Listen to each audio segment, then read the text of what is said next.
ปั่นหนีขึ้นนะครับขึ้นก่อนนะครับตอนนี้โอ้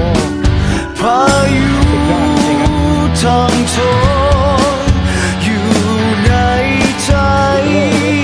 จะออกไปแต่ขอบฟ้าแต่เหมือนว่าโชคชะตาไม่เข้าใจมองไปไม่มีหนทา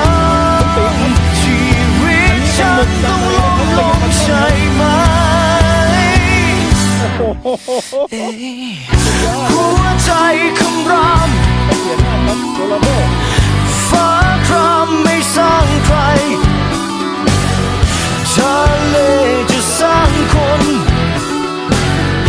ด้วยอันตรายพายุทางทนสักเพียงไหนจะไม่ยอมแพ้คำคู่เรียนรู้และสู้ไปจะออกไปแต่ขอบฟ้าสุดท้ายแม้โชคชะตาไม่เข้าใจใจยังคงมองไปไม่มีหนทางแต่รู้ว่าฉันต้องไปต่อไปสุดขอบฟ้าสีครามความหวัง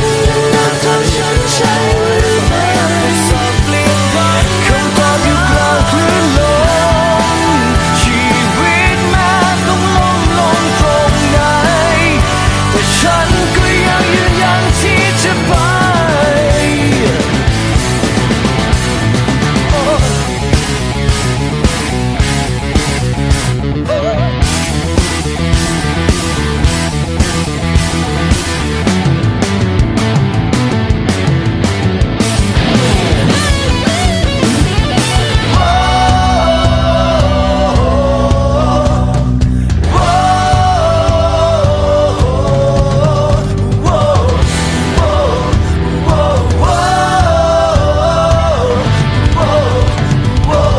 จะออกไปแต่ขอบฟ้า